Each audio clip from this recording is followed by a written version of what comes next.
am in the most painful part of owning a motorcycle right now, and that's the break-in period. Every bike is, I guess, slightly different, but mostly it's like 5 to 600 miles is your first oil change and your first checkup or whatever they call it, maintenance. And until then, you are supposed to be rather gentle on the throttle and kind of ease your way in with the bike. Now, that's one school of thought. The other that's out there is ride it like you stole it.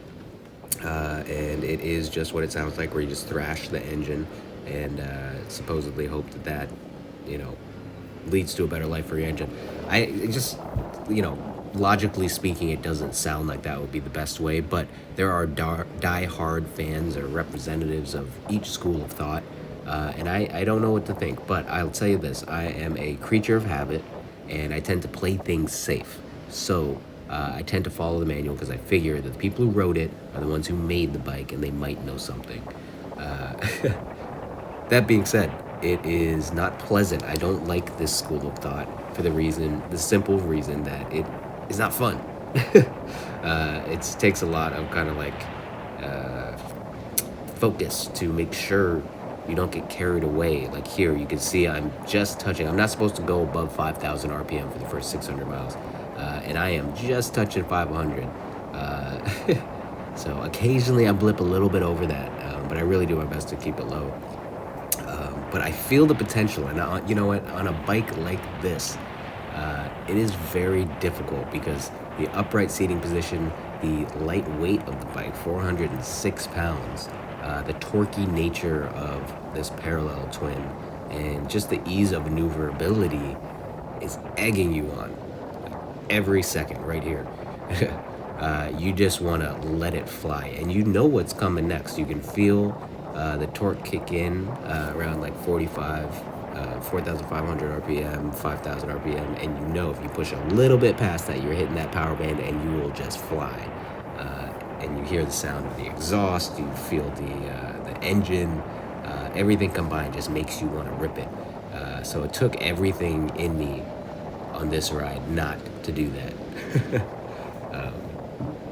All for the promise of being able to do that in the future. So yeah, this was a gorgeous day, a little chilly at that, and if you can hear it in my voice, I seem to have caught a cold, which is most likely from this ride, to be honest. But it was a gorgeous day, so I wanted to find a place to have some pho. It's been a while. I used to have a noodle blog, and I was noodle soup centric. That was my thing, so I haven't had a bowl of pho in a while, and all the places in the city I'm really tired of, so I decided to get away from the city, go to Jersey, which I know absolutely nothing about other than the Palisades, and try to find some random place. And I did. So I set the waypoint and I just kind of cruised. This is the Holland Tunnel coming up, and I don't take tunnels a lot because they're all tolled, so I don't like paying that extra money. But occasionally, on a day like today, I decided to do it because it is a ton of fun. I did it on each of my motorcycles at least once, just because being in this kind of vortex feels amazing. It's kind of the surreal feeling with the lights flying by you. There's no other sound other than the echo of your engine and your exhaust. So just this right here, I'm going 44 miles an hour. I can tell you when I was filming it, it felt like I was going 1,000 miles an hour. And that's just a really cool feeling. So I like doing that every once in a while. The grand Best Buy. Yeah, Jersey's weird to me. I'm a city kid, so like I said, I don't really get out much. But it really is nice to like see something else, and you get so wrapped up in the city that you forget that there's other things that exist, not all that far from you. And some of these roads are really fun. Like this one up here, I really want to come back to this one because you can see it's this grand sweeping turn. And it's a really gradual, first to the right, then to the left, and to the right. And it's kind of scenic on the right. I mean, it's not like a Grand Canyon scenic, but you get to look out over something, and that feeling, especially when coming down, where the road just opens up, you feel really surreal and great. It feels really nice, especially with some speed. So this looks like a ton of fun, but as you can see, I am adhering to the break-in process. I am curious as to what everybody else thinks. So, everybody who is watching this video, please submit your belief below in the comments section. What do you believe? Do you believe that ride it like you stole it is a good approach, or adhere to the manual is a good approach? Eager to see what the split is.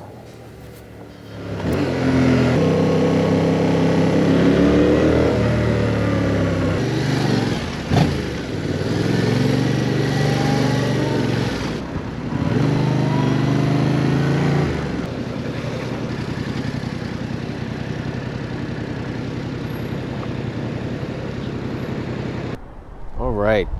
So, guys, I just finished having lunch at this place called Saigon Bistro. I don't even know what part of Jersey we're in because I don't know anything about Jersey. I'm looking for a place that will be a consistent kind of pilgrimage to Mecca type of situation. So, I may have found it. This pho was amazing. It was great. It was just kind of like easy going, nothing intense, but the flavor was all there. Good, casual. It's about $17. I had an extra noodle as I usually do. So, one bowl of pho, one extra noodle. Landed me at $17, which is great, all things considered. Once or twice a month to take a ride out here would be great.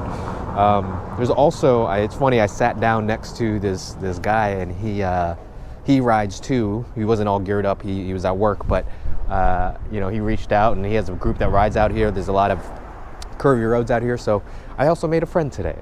Very nice.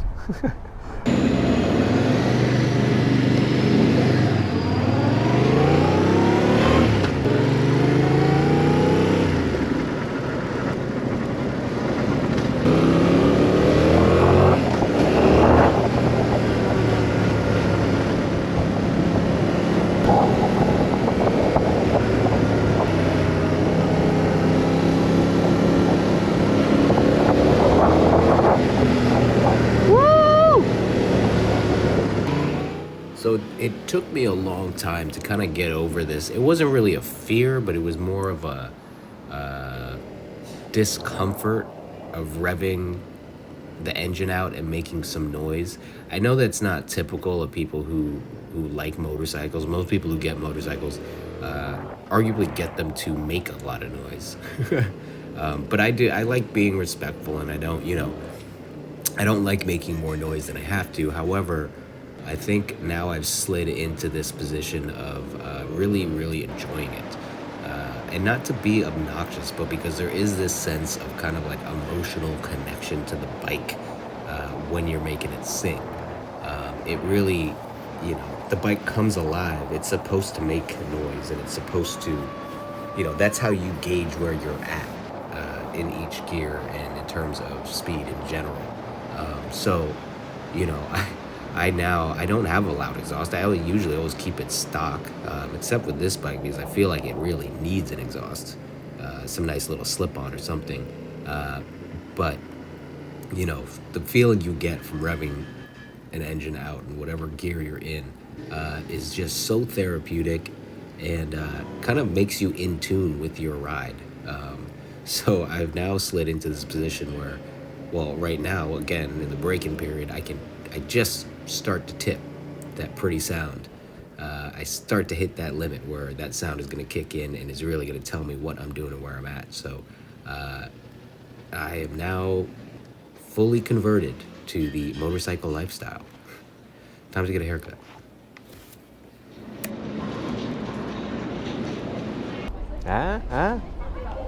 Nothing like a new haircut. Jesus Christ, I needed that. They're designed to pop out if you bump them, which is great, but they pop out at the slightest pothole. Probably looking to get in some aftermarket part for that, bolted to the frame or something.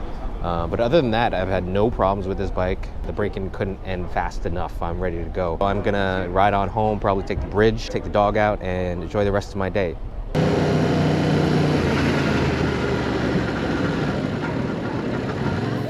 So in conclusion to today's video, break-in periods. I am a firm believer that adhering to the manual is the way to go. I don't think there's any way, shape, or form that could hurt the bike. Whereas with ride it like you stole it, where you just thrash the engine, in my head, it logically sounds like that could very well cause some damage.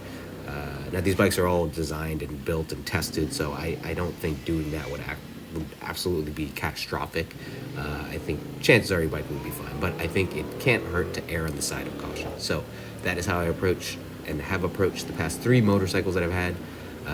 Although with this one, it is significantly harder, and I cannot wait until I pass that 500-mile mark so I can actually post some videos where I'm doing some fun stuff. But thanks for tuning in, guys, and I'll catch you on the next one. Peace.